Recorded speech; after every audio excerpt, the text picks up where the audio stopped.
मेरे इस प्यारे YouTube चैनल पे स्वागत है। तो अब लगातार देख रहे हैं कि इस चैनल से जीके जीएस का सीरीज दिया जा रहा है जो सभी परीक्षाओं के लिए इंपॉर्टेंट है, खासकर बिहार पुलिस, बिहार दुर्गा, बिहार एसएससी जैसे एग्जामों के लिए। तो आज हम इस सीरीज में लेके आए हैं सभी प्रतियोगी परीक्षाओं में लगातार इस प्रश्न को पूछा जा रहा है करीबन 2 साल से। तो आज इसी को हम लोग वन शॉट देखने वाले हैं।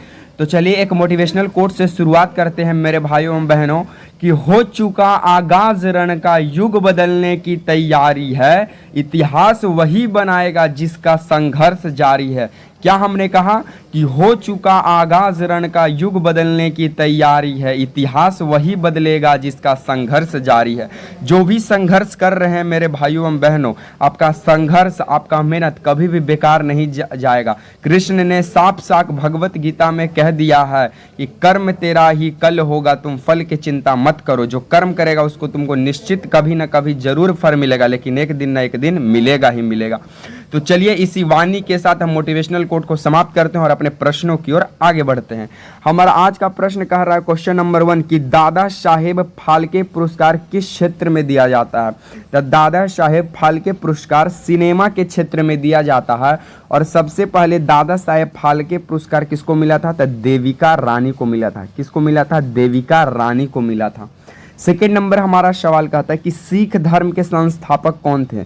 तो सिख धर्म के संस्थापक गुरु नानक थे और गुरु नानक का जन्म 1469 को होता है पाकिस्तान के अंदर करतारपुर में, तलवंडी नाम था जगह का, तलवंडी में इनका जन्म होता है जो वर्तमान पाकिस्तान में पड़ता है।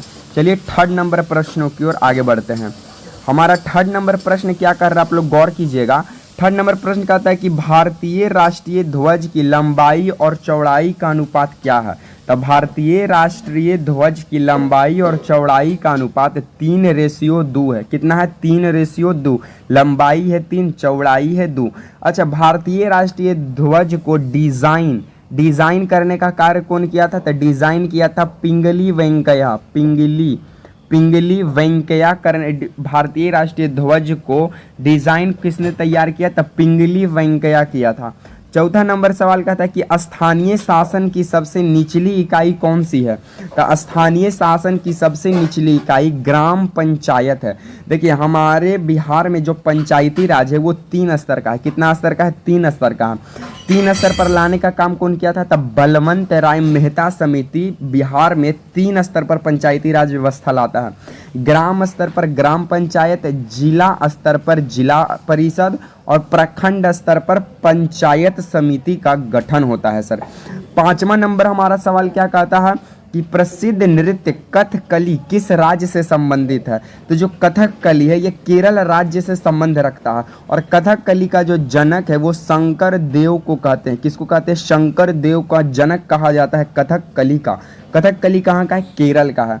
चलिए छठा नंबर प्रश्नों की ओर आगे बढ़ते हैं। छठा नंबर हमारा प्रश्न क्या कहता है कि गोल गुंबज है। तो गोल गुंबज बीजापुर में है। बीजापुर कहाँ है? कर्नाटक में है। गोल गुंबज कहाँ है? कर्नाटक में है। गोल गुंबज जो है ये किसका मतलब मकबरा था? तो गोल गुंबज एक मकबरा था। किसका था? तो गोल गुंबज मुहम्मद आदिल शाह का था। किसका था? मुहम्मद आदिल शाह का था। किसका मकबरा था? मुहम्मद आदिल शाह का मकबरा था गोल गुंबज। और गोल गुंबज कहाँ है? बीजापुर कर्नाटक में। 7वां नंबर सवाल कहता है कि लघु गणक तालिकाओं का आविष्कार किसने किया। तो लघु गणक तालिकाओं का आविष्कार मतलब कि लॉग का आविष्कार जॉन नेपियर किया था। उसके बाद किस अंग के खराब होने से पीलिया होता है। तो किस अंग के खराब होने से पीलिया रोग होता है? लीवर। इसको खराब होने से लीवर। और लीवरे को हिंदी में कौची कहते हैं? यकृत कहते हैं। इसी को हिंदी में आओ कौची कहेंगे? जिगरा कहेंगे। जिगरा एकरे कहते हैं। यकृत में सेल डिवीजन सबसे अधिक यानी तीव्र गति से होता है, इसीलिए यकृतवा को कितना हूँ मार दीजिएगा ना, काट दीजिएगा ना, तो ये अपने से ठीक हो जाएगा। अपने से इसमें रिकवरी पावर होता है। यकृत जो है शरीर का सबसे बड़ी ग्रंथि होती है। कौन? यकृत। चलिए 9वां नंबर प्रश्नों की ओर आगे बढ़ते हैं। हमारा 9वां नंबर सवाल कहता है कि भारत का पहला परमाणु ऊर्जा केंद्र कहाँ स्थापित किया गया। तो भारत का पहला परमाणु ऊर्जा केंद्र तारापुर महाराष्ट्र में स्थापित किया गया था। कब किया गया था? तो 1969 को, 28 अक्टूबर 1969 को किया गया था। उसके बाद कहलगांव तापीय विद्युत परियोजना कहाँ है, आप लोग कमेंट बॉक्स में कमेंट कीजिएगा। 10वां नंबर सवाल क्या कहता है कि भारतीय संविधान में कितने मौलिक अधिकारों का उल्लेख किया गया है। तो भारतीय संविधान में 6 मौलिक अधिकारों का उल्लेख किया गया है। चलिए 11वां नंबर सवालों की ओर आगे बढ़ते हैं। 11 नंबर हमारा सवाल क्या कहता है कि किस अनुच्छेद को निलंबित नहीं किया जा सकता आपातकाल के दौरान। तो अनुच्छेद 20 और अनुच्छेद 21। भारत का पहला वाइसराय कौन था। तो भारत का पहला वाइसराय लॉर्ड कैनिंग था। भारत का पहला governor general Lord William Bentinck था। और 1905 में जो बंगाल विभाजन हुआ था इसको करवाया था कौन। था लॉर्ड कर्जन करवाया था। रिपन कौन था। तो रिपन को कांग्रेस का मस्तिष्क का उपज कहा जाता है और इसी के समय कांग्रेस की स्थापना हुआ था 28 दिसंबर 1885 में। चलिए आगे बढ़ते हैं सवालों की ओर। आगे हमारा 13 नंबर सवाल का आता है कि वाइस बनने के लिए न्यूनतम आयु कितनी होनी चाहिए। तो वाइस बनने के लिए न्यूनतम आयु भारत के राष्ट्रपति को 35 वर्ष होना चाहिए वाइस प्रेसिडेंट बनने के लिए।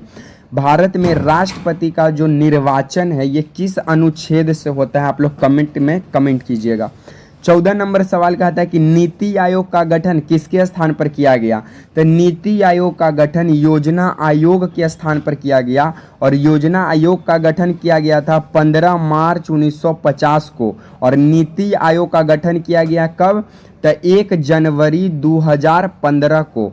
योजना आयोग को ही नाम बदलकर नीति आयोग रखा गया। योजना आयोग का गठन 15 मार्च 1950 को और नीति आयोग का गठन 1 जनवरी 2015 को। योजना आयोग का अध्यक्ष भारत के हमारे माननीय प्रधानमंत्री जी होते हैं जो अभी प्रेजेंट में हैं और इसके कार्यभार संभालने के लिए एक उपाध्यक्ष को नियुक्त किया जाता है और उसके अंदर 8 मेंबर कार्य करता है।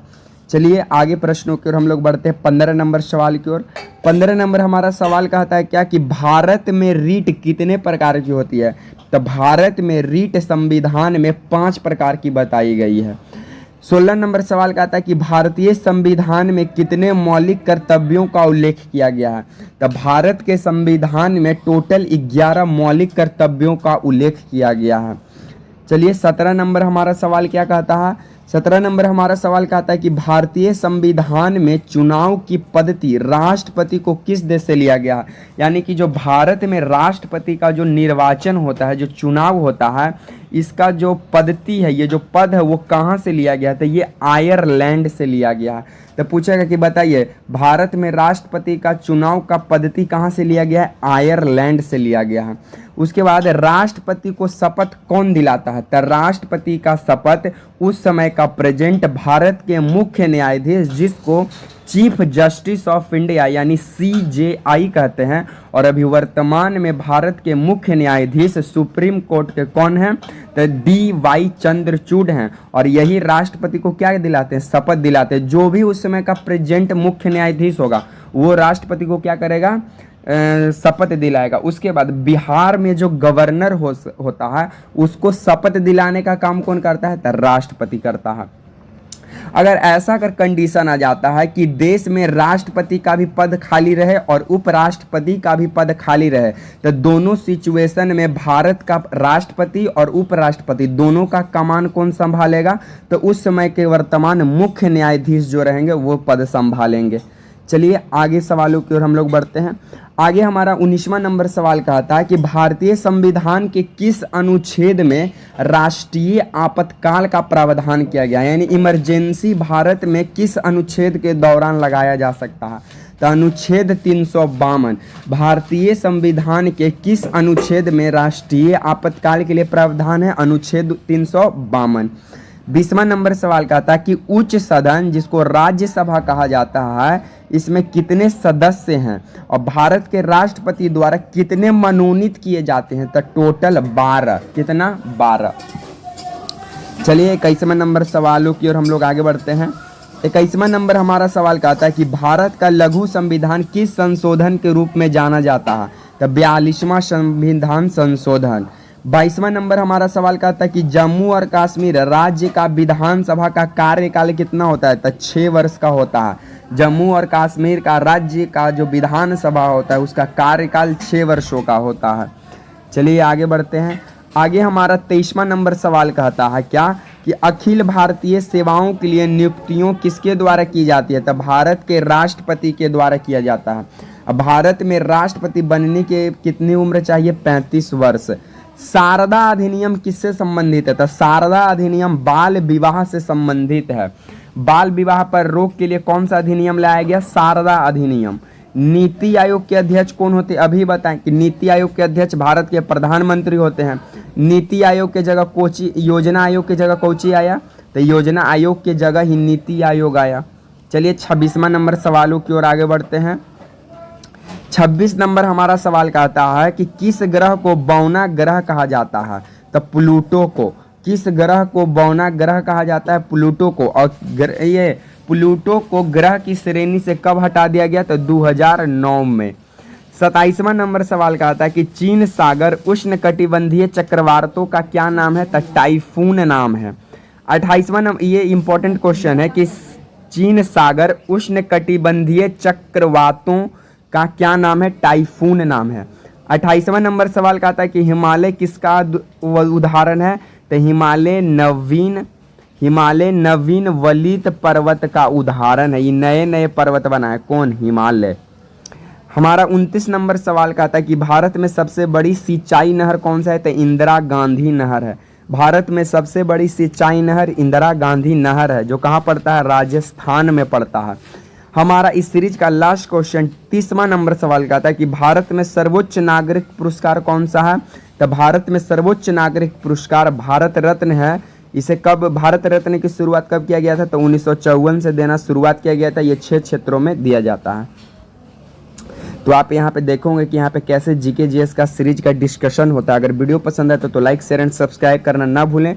वीडियो को कैसा लगा आप लोग कमेंट कर कर जरूर बताइएगा। इसी तरह के आप अगर रोज सीरीज चाहते थे चैनल को सब्सक्राइब कर सकते हैं और इसी तरह के सीरीज के साथ मिलेंगे नेक्स्ट वीडियो में। तब तक के लिए आप सभी को जय हिंद।